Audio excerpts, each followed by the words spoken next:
अस्सलाम वालेकुम friends.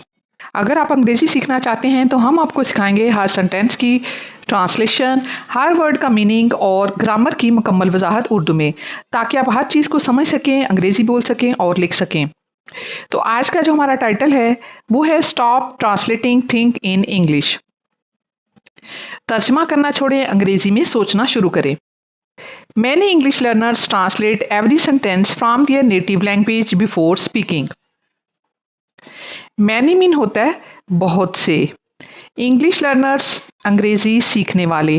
Translate mean होता है तर्जमा करते हैं। एवरी सेंटेंस हर जुमले का।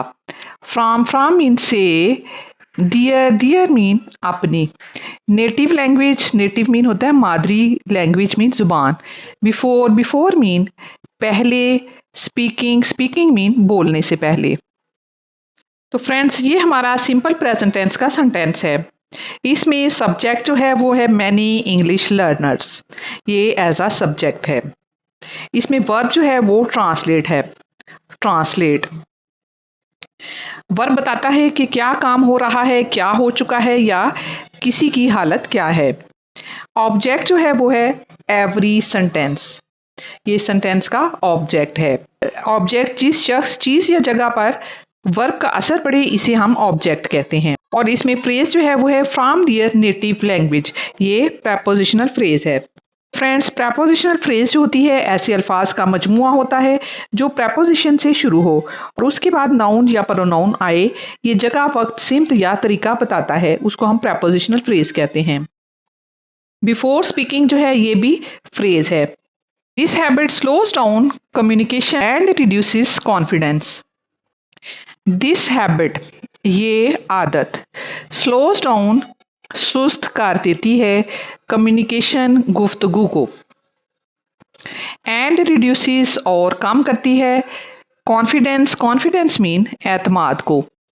ये सिंपल प्रेजेंट टेंस का सेंटेंस है। इसमें जनरल ट्रुथ बयान किया गया है। दिस हैबिट जो है ये इस सेंटेंस का सब्जेक्ट है और इसमें वर्ब जो है वो है स्लोज डाउन और रिड्यूसेस। ये दो वर्ब यूज किए गए हैं और इस सेंटेंस का जो ऑब्जेक्ट है वो है कम्युनिकेशन एंड कॉन्फिडेंस। ये इस सेंटेंस का के ऑब्जेक्ट्स हैं। ये आदत जो होती है गुफ्तगू को सुस्त कर देती है और एतमाद को कम करती है। A better way to improve English to think directly in English. A better way एक बेहतर तरीका ये है कि टू इम्प्रूव बेहतर बनाने का, इंग्लिश अंग्रेजी को, इस मीन है टू थिंक सोचना, डायरेक्टली बराह रास्त, इन इंग्लिश अंग्रेजी में। तो दोस्तों, बेहतरीन तरीका जो है वो अंग्रेजी को सीखने का वो ये है कि हम बराह रास्त हर सेंटेंस को इंग्लिश में सोचना शुरू करें और इसके लिए हमारी जो वोकैबलरी है वो स्ट्रांग होनी चाहिए। अपनी वोकैबलरी को इम्प्रूव करें ताकि आप बेहतर तरीके से इंग्लिश बोल सकें। Start with simple thoughts about your daily activities such as I am eating breakfast or I am going to school. Start mean होता है आगाज करें। With simple thoughts सादे ख्यालात से। Thoughts मीन होता है ख्यालात। About मीन के बारे में। योर अपनी डेली एक्टिविटीज रोजमर्रा की सरगर्मियों के बारे में। सच एस जैसे कि आई एम ईटिंग ब्रेकफास्ट मैं नाश्ता कर रहा हूँ, या I am going to school मैं स्कूल जा रहा हूँ। हमारा जो पहला सेंटेंस है इसमें start with simple thoughts about your daily activities. अपनी रोजमर्रा सरगर्मियों के बारे में सादा ख्यालात से आगाज करें। ये हमारा इम्पेरेटिव सेंटेंस है। इम्पेरेटिव सेंटेंस ऐसा सेंटेंस होता है जिसमें कोई सुजेशन, कोई रिक्वेस्ट या कोई हुक्म या नसीहत दी गई हो, उसको हम इम्पेरेटिव सेंटेंस कहते हैं। और इसका जो वर्ब है वो है स्टार्ट इसमें वर्ब यूज किया गया है। प्रेपोजिशनल फ्रेज है वो है विद सिंपल थॉट्स और इसमें एग्जांपल्स दी गई हैं जैसे कि आई एम ईटिंग ब्रेकफास्ट और I am going to school. Present continuous tense use किया गया है। प्रेजेंट कंटिन्यूअस टेंस में हम हेल्पिंग वर्ब जो है वो इज आर एम यूज करते हैं और उसमें फॉर्म ऑफ वर्ब है उसके साथ आईएनजी का इजाफा किया जाता है।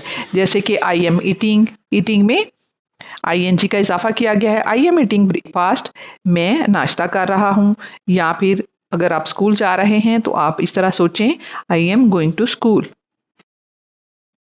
As you practise your brain becomes more comfortable with English. As you practise, जैसे जैसे आप मशक करते हैं, योर ब्रेन, आपका दिमाग, बिकम्स, बन जाता है या हो जाता है, मोर कंफर्टेबल, ज़्यादा मानूस, विद इंग्लिश, अंग्रेज़ी के साथ। ज़्यादा से ज़्यादा प्रैक्टिस करेंगे, मशक करेंगे, तो आपका दिमाग जो है वो ज़्यादा इंग्लिश के साथ मानूस हो जाएगा। यानी जितना ज़्यादा आप बोलेंगे उतना ही आप अंग्रेज़ी को सीखेंगे। सिंपल प्रेजेंट टेंस का सेंटेंस है, इसमें डिपेंडेंट क्लास यूज़ किया गया है, as you practise. Dependent clause को हम सबॉर्डिनेट क्लास भी कहते हैं। सबसे पहले क्लास का जानना ज़रूरी है कि क्लास जो होता है वो ऐसे अल्फाज का मजमुआ होता है जिसमें सब्जेक्ट और वर्ब दोनों मौजूद हों, उसको हम क्लास कहते हैं। और डिपेंडेंट क्लास ऐसा क्लास होता है जो अपना मुकम्मल मतलब ना दे सके और मेन क्लास के बगैर मुकम्मल ना हो, उसको हम डिपेंडेंट क्लास कहते हैं। और उसमें जो मेन क्लास यूज़ किया गया है वो है, your brain becomes more comfortable with English. ये इसका मेन क्लास है। मेन क्लास जो होता है वो इंडिपेंडेंट क्लास उसको ये भी कह सकते हैं। ये ऐसी क्लास जो अपना मुकम्मल मतलब रखती हो और अकेले भी जुमला बन सकती हो, उसको हम मेन क्लास कहते हैं।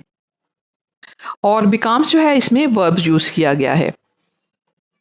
Thinking in English helps you speak more naturally and quickly because you do not need to translate every word.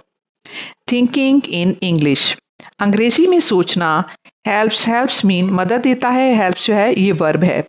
You आपको, स्पीक मीन बोलने में, मोर नेचुरली ज़्यादा फितरी तौर पर, एंड क्विकली और रवानी से, बिकॉज क्योंकि, यू डू नॉट नीड आपको ज़रूरत नहीं पड़ती, टू ट्रांसलेट तर्जमा करने की, एवरी वर्ड हर लफ्ज़ की।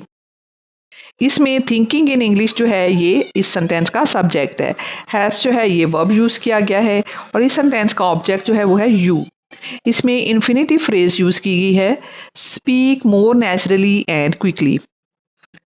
और इसमें क्लास जो है वो है because you do not need to translate every word, ये क्लास यूज़ किया गया है। It also improves your vocabulary and fluency over time. It, ये, also mean be, improves mean बेहतर बनाता है, इम्प्रूव्स जो है ये वर्ब है। ये सिंपल प्रेजेंट टेंस का सेंटेंस है। योर वोकैबुलरी आपके ज़ख़ीरे अल्फाज को, एंड फ्लुएंसी और रवानी को, ओवर टाइम मीन वक्त के साथ। इसमें ओवर टाइम जो है ये फ्रेज यूज़ की गई है। At first it may feel difficult but regular practice makes it easier. At first, शुरू में, it may feel, ये महसूस हो सकता है, may जो है ये मॉडल वर्ब है, इसका मतलब होता है सकता है।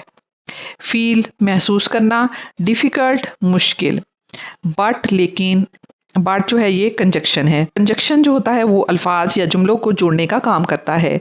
रेगुलर मीन बाकायदा, प्रैक्टिस कहते हैं मशक करने को, मेक्स मीन बना देती है, इट इसे, ईजियर मीन आसान। तो जो रेगुलर प्रैक्टिस होती है उससे हर चीज़ को आसान बना देती है। Spend a few minutes each day describing your surroundings and feelings in English. Spend mean होता है गुजारें, few minutes हर रोज चंद मिनट, each day मीन हर रोज, describing बयान करने में, your surroundings इर्द गिर्द के माहौल को, and feelings और एहसासात को, in English अंग्रेजी में। तो कैसे आपको इसकी प्रैक्टिस करनी चाहिए, अपने इर्द गिर्द के माहौल और अपनी फीलिंग्स को अंग्रेजी में बयान करने में गुजारें। Remember, fluency comes from thinking in English, not from translating. Remember mean याद रखें। Fluency मीन होता है रवानी। Comes मीन आती है, comes जो है ये वर्ब है सिंपल प्रेजेंट टेंस का। From मीन से, thinking सोचने से। In English अंग्रेजी में। Not from translating ना के तर्जमा करने से। तो दोस्तों याद रखिए, रवानी अंग्रेजी में सोचने से आती है, तर्जमा करने से नहीं। इसमें जो रिमेंबर वर्ड है वो इम्पेरेटिव वर्ब यूज किया गया है। और फ्लुएंसी जो है वो एज अ सब्जेक्ट है इस सेंटेंस का। कम्स जो है ये वर्ब यूज़ किया गया है, ये प्रेजेंट सिंपल टेंस का वर्ब है। इसमें दो फ्रेजेस यूज़ की गई हैं, फ्रॉम थिंकिंग इन इंग्लिश और नॉट फ्रॉम ट्रांसलेटिंग, ये फ्रेजेस यूज़ की गई हैं। Make English a part of your daily thoughts and you will see study improvement. Make, make mean होता है बनाएं। इंग्लिश अंग्रेजी को a part of your daily thoughts, अपनी रोजाना की सोच का हिस्सा। थॉट मीन सोच, पार्ट मीन होता है हिस्सा। एंड यू विल, और आप, सी मीन होता है देखना, आप देखेंगे। विल जो है ये फ्यूचर इंडेफिनिट टेंस का वर्ब है, हेल्पिंग वर्ब है। स्टडी इम्प्रूवमेंट, मुसलसल बेहतरी। इम्प्रूवमेंट मीन होता है बेहतरी, स्टडी मीन मुसलसल। फर्स्ट क्लास यूज किया गया है, make English a part of your daily thought. और इसमें सेकंड क्लास जो है, you will see study improvement, ये इसका सेकंड क्लास यूज किया गया है। और ये सिंपल फ्यूचर टेंस है, और इसमें कंजक्शन जो है वो यूज की गई है एंड। तो दोस्तों इसमें फर्स्ट क्लास यानी मेन क्लास जो है वो ऐसा क्लास होता है जो अपना मुकम्मल मतलब रखता हो और अकेले भी जुमला बन सकता हो। और सेकंड क्लास यानी डिपेंडेंट क्लास जो है ऐसा क्लास है जो अपना मुकम्मल मतलब ना दे और मेन क्लास के बगैर मुकम्मल ना हो, उसे हम डिपेंडेंट क्लास कहते हैं। तो दोस्तों ये थी आज की वीडियो। तो वीडियो को लाइक करें, अपने दोस्तों को शेयर कीजिए और इंग्लिश बाय सादिया चैनल को सब्सक्राइब करना मत भूलिए। मिलते हैं फिर एक नए टॉपिक के साथ नई वीडियो में, तब तक के लिए अल्लाह हाफिज़।